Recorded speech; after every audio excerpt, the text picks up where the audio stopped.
Hi, my name's Thomas Locatell.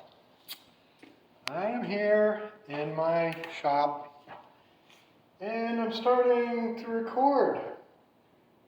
Starting I've to done a lot of work record. in here. This is my found material workshop, and the best thing that I have found in the last 3 years have been these timbers. And what's special about these timbers? Of these timbers. These timbers came out of a 180-year-old house that got torn down in Winooski, Vermont. I have repurposed them to make a 24 by 20 barn. So all the light wood and all the whitish looking wood is all the joints that I have made. All the gray wood is the original condition of the timber. The timber ages and it usually turns gray. So these timbers were in a house that was standing a year and a half ago. They tore it down. I ended up with all the timbers, and now I have a building already made. It's sitting all right here. Is that the light wood? That is just a patch that needed to go in. Patch. At that point. All these timbers have the original mortises in them. So wherever I needed to fill in, I used new wood. It's not new, it all came out of this. So it's 180 years old too. But when you plane the wood, it turns white. Is it because glue? this is white pine. How did you make this patch? This thing is just tightly fitted in there, really tight, and it's glued. It's permanent. Nice. So I did that in a bunch of places where I need to. This is a big stack of timbers. There's even more down there. And it's been sitting here ever since I got done with it. And what are you going to do with it? Well, when it's time, it's going to get, it's going to be put together again, and it's going to be permanent this time. I already put it all together to make sure everything works, but this time it's going to be put together and stood up, and it's going to be a pavilion. That's the plan right now. A pavilion at Landry Park in Winooski. Wow. That is what is the current plan. It's a very versatile building. It could be even made into a small little 24 by 20 house or barn or any other kind of structure. But right now the plan is to make it an open air pavilion up at Landry Park so people can go sit and get out of the sun, get out of the rain, have some tables and picnics under there. Do you have a drawing? Yeah.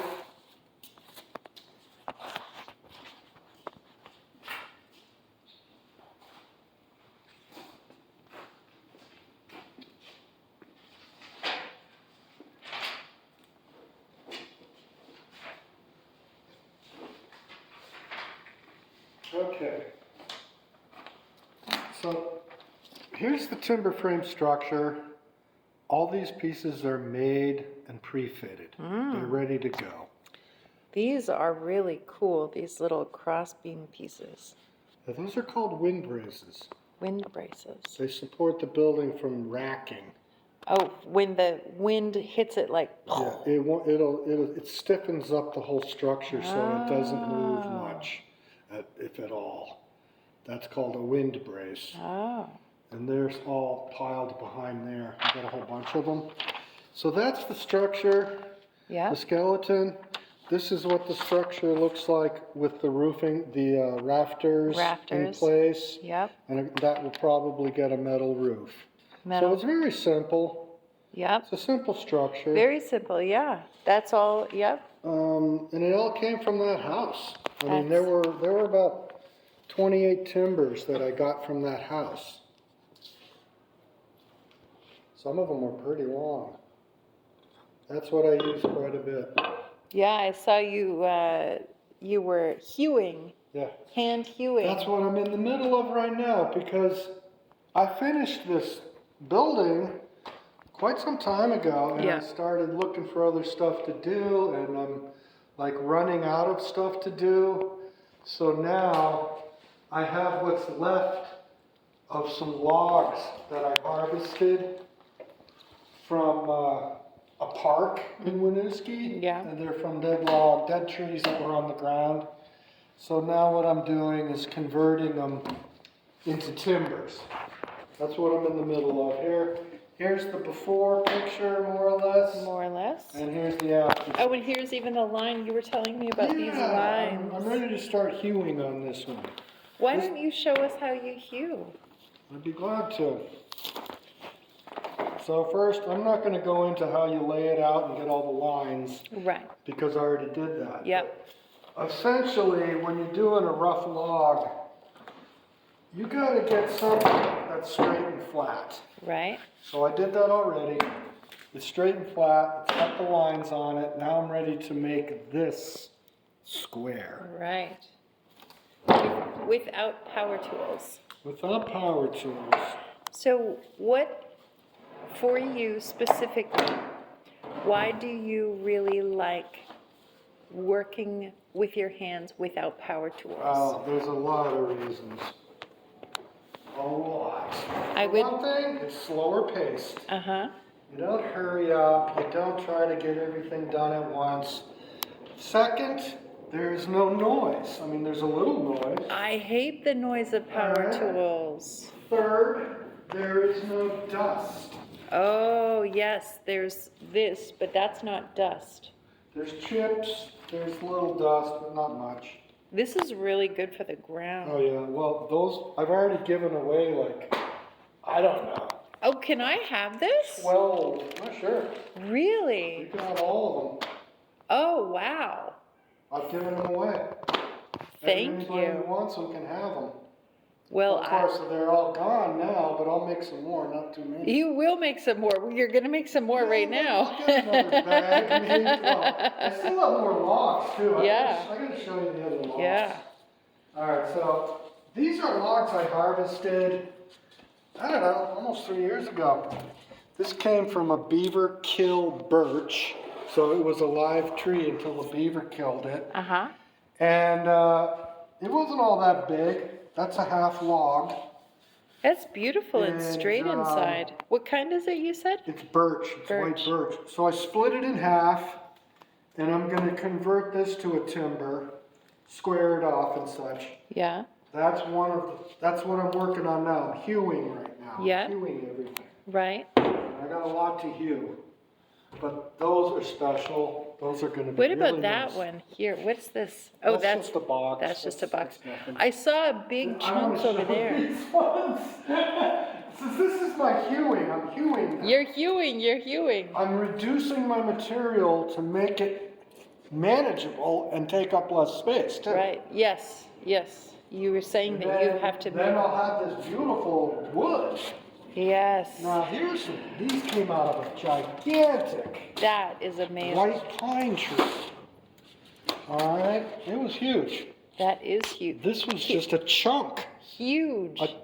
Huge, Hewing, huge. huge. So this, look at that. That is So beautiful. this will, and what I do when I hew is I don't know what I'm going to use this piece for, Mm-hmm. so I'm going to keep it as large as I possibly can. Right, right. So it'll end up being a rectangle. God. And How I'm do going you. to do that with all this. This is all pine, all out of one tree. And that tree, those boards over there, those logs, give you an idea how big that tree was. So here's my question as a newbie, and I see that you have quite a bit of this I got a lot of lovely pine, wood. lots of How do pine. you look at a tree and know that its innards are straight and not gnarled? There's several things to look for. Mainly, I would say, are knots. Aha. If you've got big branches growing out of the tree, Yeah. it's going to be a real pain Okay. for doing what I do at least. That's beautiful. This is going to be a board of some kind. Yeah. Or And I got a lot of this kind of stuff, but it's all small. you do. I Yeah, mean, but those. That's this came out of a cute. split. That I is just so split that. cute. That's a nice little panel. It is a So panel for I'm something. gonna work on all this stuff, get it reduced into what you call dimensional lumber. So it actually has a size, and it also implies straightness and squareness. Right. So that's my mission. Take Right. these rough pieces Yep. and turn them into square, straight pieces. Cool. So that's it, and I got a closet at home stuffed with more of stuff like this. Too. Undimensional? Undimensioned, yeah. Undimensioned. It's just log. It's either splits out of a log, or they're just logs. This piece is a quarter of a log. Yes. I split this out of a half log. Right. Now I'm hewing it. So how do you keep it straight up and down while you're hewing it? I just balance it. If you got a pretty good cut on the bottom, it'll just rest on its own. Sometimes you got to play around with it. But you can find a spot where it just wants to stand up by itself. Right there. Or you might And if even... I can't, like there. Oh, there you go. Okay. Now, got my lines on it, both sides. Now the hewing begins. And I have this way of hewing. It's my own way.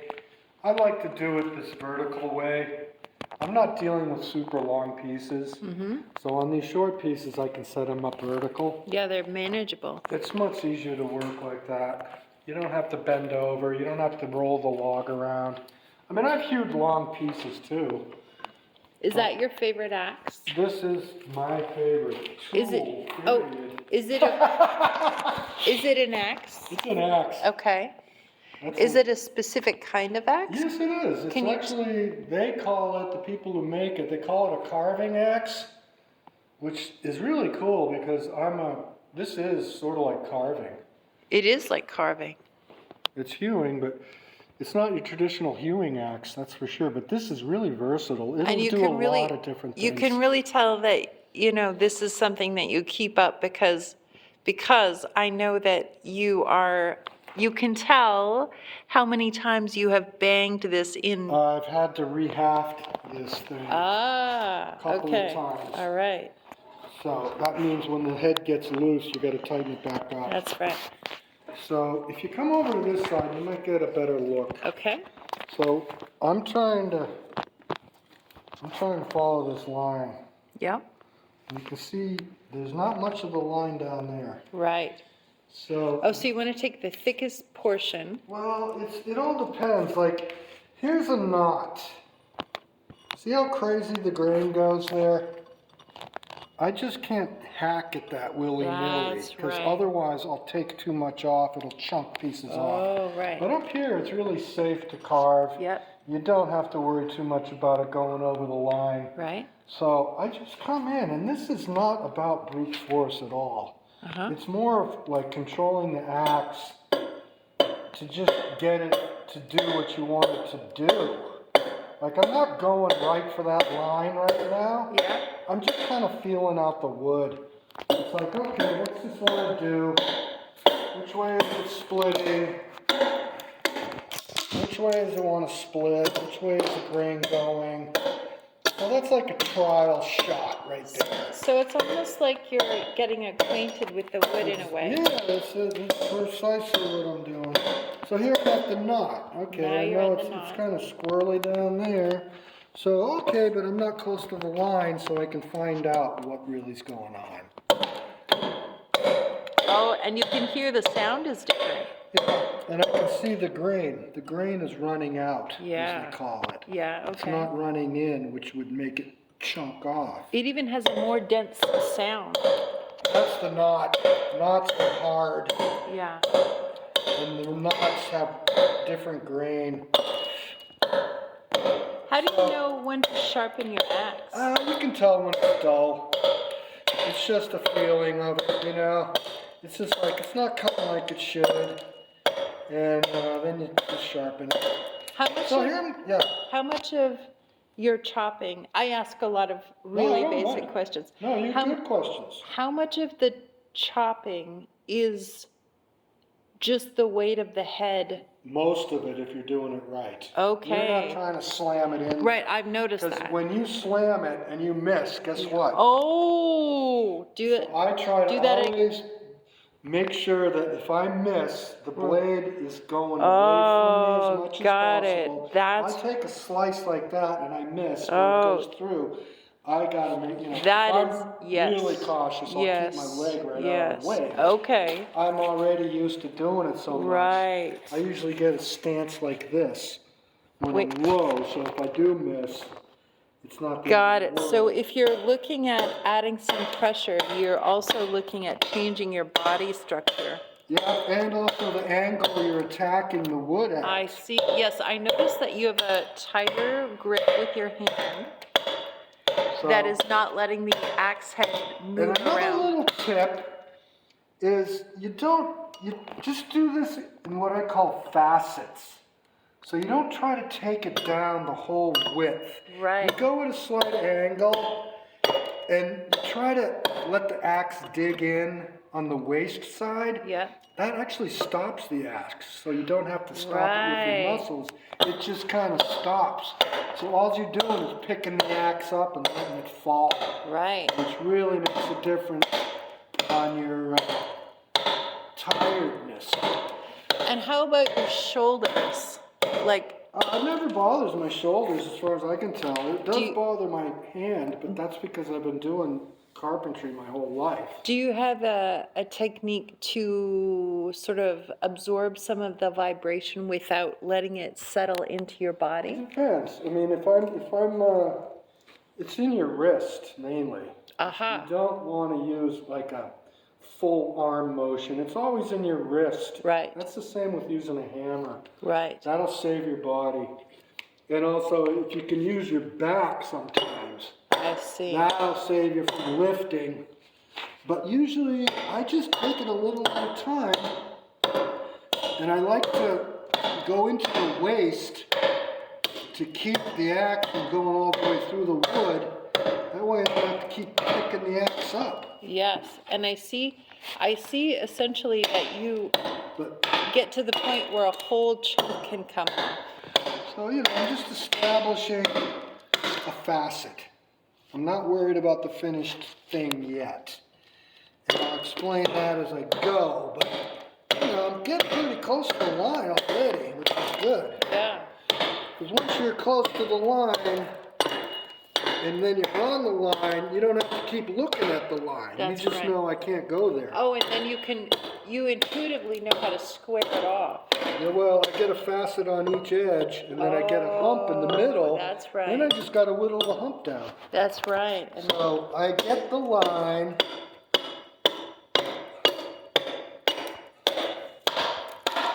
And since I have a nice mark on the end of this, I try not to go over the line down here. So I can leave a little on, it's not going to hurt anything. All right, so there's one facet, if you will. right. And now I got to deal with the knot. Or you could go up higher and come back could. down on Sometimes it again. I do. Sometimes I will get as much as I can, and then I'll just leave this little hump here. That sometimes makes it easier. So this is just so nice here. That's like butter compared. It is.